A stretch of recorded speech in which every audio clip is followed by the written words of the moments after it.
السلام علیکم ورحمۃ اللہ وبرکاتہ۔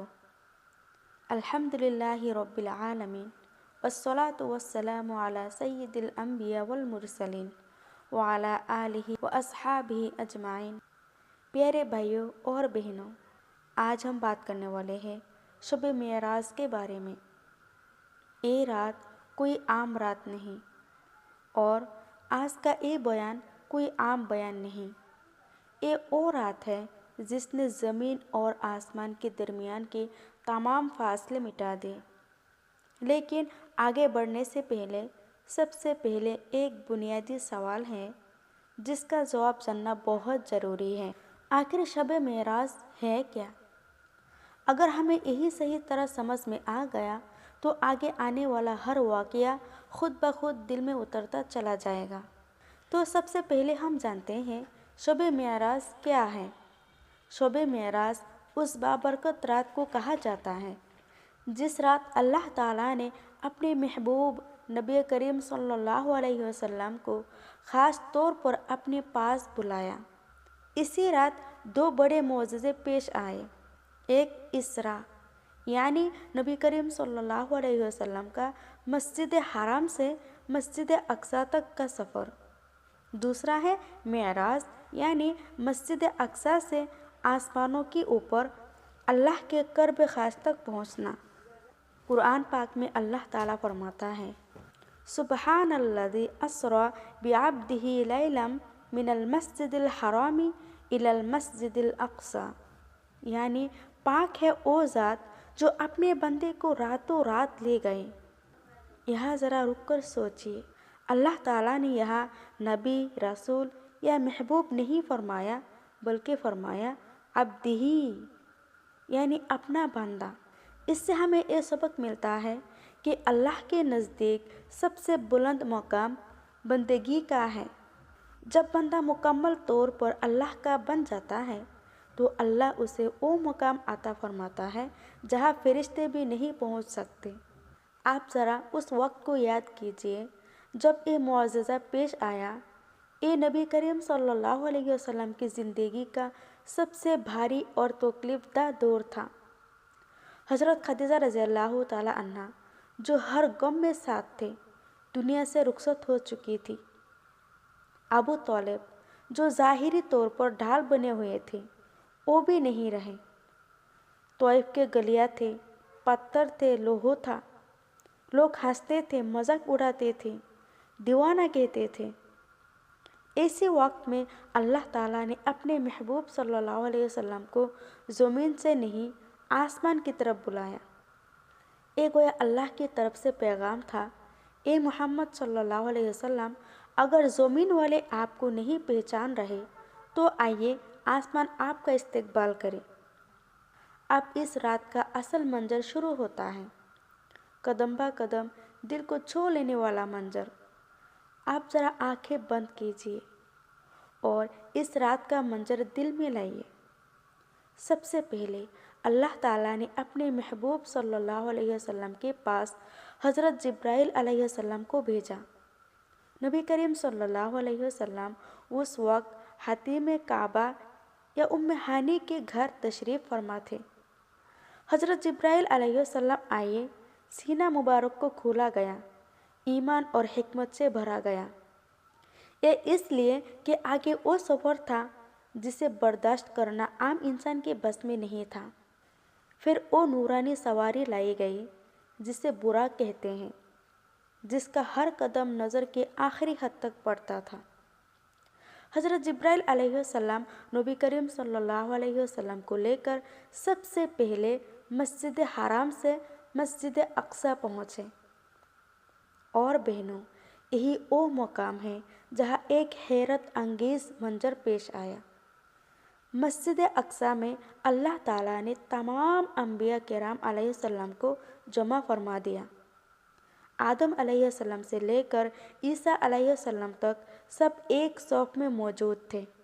نماز کا وقت ہوا اور امامت کے لیے آگے بڑھے ہمارے پیارے نبی حضرت محمد صلی اللہ علیہ وسلم۔ تمام انبیاء نے نبی کریم صلی اللہ علیہ وسلم کے پیچھے جماعت سے نماز ادا کی۔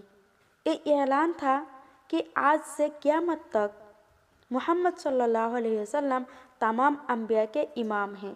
اس کے بعد اصل معراج کا سفر شروع ہوا۔ حضرت جبرائیل علیہ السلام نبی کریم صلی اللہ علیہ وسلم کو لے کر پہلے آسمان کی طرف بڑھے۔ پہلا آسمان، دروازہ کھٹکھٹایا گیا تو پوچھا گیا کون ہے؟ تو فرمایا گیا جبرائیل علیہ السلام ہوں اور میرے ساتھ محمد صلی اللہ علیہ وسلم ہیں۔ تو دروازہ کھولا گیا۔ وہاں ملاقات ہوئی حضرت آدم علیہ السلام سے۔ انہوں نے دائیں طرف دیکھا تو خوش ہوئے، بائیں طرف دیکھا تو رو پڑے اور فرمایا مرحباً بالنبی الصلاۃ والابن الصلاۃ۔ دوسرا آسمان، یہاں ملاقات ہوئی حضرت یحییٰ علیہ السلام اور حضرت عیسیٰ علیہ السلام سے۔ انہوں نے بھی خوش آمدید کہا اور دعا دی۔ تیسرا آسمان، یہاں اللہ تعالیٰ نے حسن کا خزانہ دکھایا، یعنی حضرت یوسف علیہ السلام جنہیں حسن کا آدھا حصہ عطا کیا گیا تھا۔ چوتھا آسمان، یہاں ملاقات ہوئی حضرت ادریس علیہ السلام سے جنہیں بلند مقام عطا کیا گیا تھا۔ پانچواں آسمان، یہاں تھے حضرت ہارون علیہ السلام، نرم دل، امت سے محبت کرنے والے۔ اور چھٹا آسمان، یہاں ملاقات ہوئی حضرت موسیٰ علیہ السلام سے، وہ رو پڑے اور فرمایا میری امت کم ہوگی مگر محمد صلی اللہ علیہ وسلم کی امت جنت میں زیادہ ہوگی۔ ساتواں آسمان، یہاں موجود تھے حضرت ابراہیم علیہ السلام بیت المعمور کے ساتھ ٹیک لگائے ہوئے۔ فرمایا اپنی امت کو میرا سلام کہنا اور بتانا کہ جنت کی مٹی پاک ہے۔ اس کے بعد نبی کریم صلی اللہ علیہ وسلم کو لے جایا گیا ایسے مقام پر جہاں فرشتے بھی نہیں جا سکتے تھے۔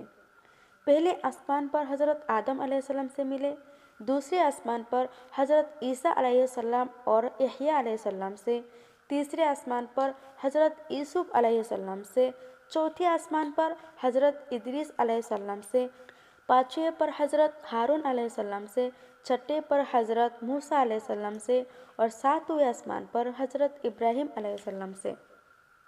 یہ عزت صرف ہمارے نبی صلی اللہ علیہ وسلم کو ملی۔ تو یہاں جبرائیل علیہ السلام بھی رک گئے اور فرمایا اگر میں ایک قدم بھی آگے بڑھا تو جل جاؤں گا، لیکن نبی کریم صلی اللہ علیہ وسلم آگے بڑھے۔ یہ وہ مقام تھا جہاں اللہ اور اس کے محبوب صلی اللہ علیہ وسلم کے درمیان وہ باتیں ہوئیں جو الفاظ میں نہیں آ سکتے۔ شب معراج کا سب سے بڑا جو تحفہ ملا وہ ملا نماز۔ یہاں اللہ تعالیٰ نے نماز فرض فرمائی، 15 نمازیں، پھر حضرت موسیٰ علیہ السلام کے مشورے سے کم ہو کر 5 رہ گئے، مگر اجر 50 کا ہی ملے گا۔ نبی کریم صلی اللہ علیہ وسلم نے فرمایا نماز مومن کی معراج ہے، یعنی جو نماز چھوڑتا ہے وہ اپنی معراج خود چھوڑ دیتا ہے۔ شب معراج کی فضیلت، یہ رات اللہ کے قرب کی رات ہے۔ اس رات میں امت کو نماز کا تحفہ ملی ہے۔ علماء فرماتے ہیں یہ رات عبادت، شکر اور توبہ کی رات ہے۔ تو شب معراج میں کیا عمل کرنا چاہیے؟ سب سے پہلا عشاء کی نماز اور فجر کی نماز جماعت کے ساتھ ادا کیجیے۔ اس کے بعد نفل نمازیں پڑھیں، 8 ہو، 4 ہو یا 2 ہو، جتنی توفیق ہو۔ زیادہ سے زیادہ درود شریف پڑھیے، استغفار کریے زیادہ سے زیادہ، اور دل سے اللہ تعالیٰ سے توبہ کیجیے۔ اپنے ماں باپ کے لیے دعا کیجیے، امت مسلمہ کے لیے بھی دعا کیجیے۔ نبی کریم صلی اللہ علیہ وسلم نے فرمایا دعا عبادت کا مغز ہے۔ آپ میں آپ لوگوں سے بتانے والی ہوں کن چیزوں سے ہمیں بچنا ہے۔ بدعات سے، آتش بازی سے، فضول رسموں سے۔ دین آسان ہے مگر خالص ہونا چاہیے۔ تو میرے اللہ تعالیٰ سے یہی دعا ہے کہ اللہ ہمیں شب معراج کی قدر کرنے والا بنا، ہمیں نماز کا حق ادا کرنے والا بنا، ہماری ٹوٹی دعاؤں کو قبول فرما، ہمیں اپنے قرب سے نواز دے۔ آمین یا رب العالمین۔